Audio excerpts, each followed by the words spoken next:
이번 리뷰에서는 은행 지점장이자 개인 투자가로도 이름을 날리고 있는 김창희가 조만간 망하게 된다는 이야기를 해보려고 합니다. 김창희는 소복희와 김창일에게 이름 대신 김박사로 불릴 정도로 집안의 자랑이자 자부심이었습니다.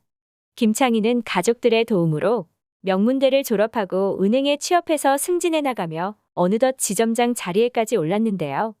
개천에서 난용으로 그동안 승승장구해오던 김창희에게 무슨 일이 일어나게 되는 걸까요? 내 눈의 콩깍지에서는 그동안 김창희가 은행에서 근무하던 장면이 몇 번 나왔었습니다.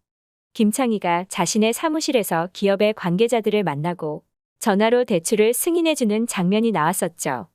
하지만 이번 59회에서는 이렇게 성공가도를 달리던 김창희에게 앞으로 커다란 위기가 올 것 같은 복선이 등장했는데요. 바로 서화경이 그동안 김창희에게 전달된 뇌물을 대신 받아온 정황이 드러났습니다. 59회에서 서화경은 김창희에게 묻지도 않고 비싼 골프채를 덥석 받았고 이런 걸 받으면 어떻게 하냐고 화내는 김창희에게 서화경은 겨우 이 정도는 별거 아니라며 융통성 있게 살아야 된다고 대답했죠. 김창희가 은행의 지점장으로 있는 그 오랜 기간 동안 서화경이 이런 뇌물들에 어떻게 대응해왔는지 알 수 있는 장면이었습니다.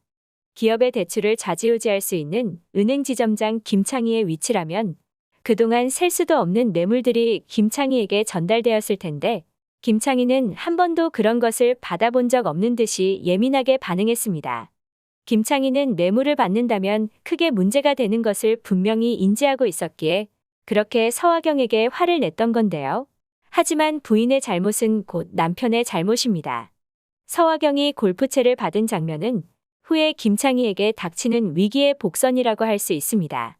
부인이 받은 뇌물들은 김창희의 발목을 잡고 김창희를 바닥까지 끌어내리게 될 것입니다. 직원의 뇌물수수, 그리고 횡령과 비리가 크게 문제가 되고 있는 세상이죠. 김창희가 만나온 기업의 관계자들은 대출이 승인되지 않는다면 회사가 무너질 수도 있다고 했었는데 김창희가 집에 보낸 뇌물을 그렇게 받아놓고도 대출이 승인되지 않는다면 이 사람들은 모두 김창희의 탓을 하고 보복을 하려 하겠죠. 김창희는 자신도 모르는 사이에 벌써 대가성 뇌물을 받은 피의자가 되었네요. 그동안 서화경은 상당히 통 큰 씀씀이와 사치스럽다고도 할 수 있는 삶을 살아왔습니다. 김창희에게 시집와서 일 한 번 해본 적 없고 집안일 또한 한 번 해본 적 없이 살아왔습니다.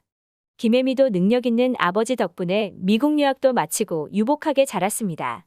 하지만 김창희의 몰락으로 이제 가족들은 경제적으로 큰 어려움을 겪게 됩니다. 앞으로는 한 번도 살아본 적 없는 삶을 살아가야 하죠.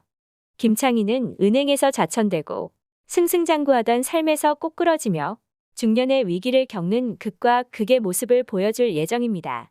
그리고 일 한 번 해본 적 없는 서화경은 이제 생계를 위해 일을 해야 하는 처지가 되는데요. 김창일도 원래는 인테리어 가게를 하다 첫째 아들 김도식의 사고로 인하여 결국 문을 닫고 소복희의 곰탕집으로 들어왔죠. 서화경도 소복희의 곰탕집에서 일하며 앞으로는 전과는 다른 모습을 보여주게 될 것 같네요. 김혜미는 항상 급을 나눠서 이영희를 무시해왔는데 자신도 이제 별 볼 일 없어지네요. 은행 지점장이라는 잘난 아버지의 영광도 부유한 집안 아가씨라는 것도 모두 과거의 이야기가 됩니다. 자신의 뒷배경이 모두 사라진 김혜미가 전처럼 당당할 수 있을지가 궁금하네요. 이영희는 앞으로 재벌가의 며느리가 되어 회사에서도 자신의 능력을 펼치게 될 예정인데요. 이영희와 김혜미 두 사람의 처지가 뒤바뀌며 앞으로 더 이상은 김혜미가 이영희를 무시하는 모습을 볼 수 없을 듯하네요. 구독과 좋아요를 눌러주시면 제가 영상을 만드는데 큰 힘이 됩니다. 시청해주셔서 감사합니다.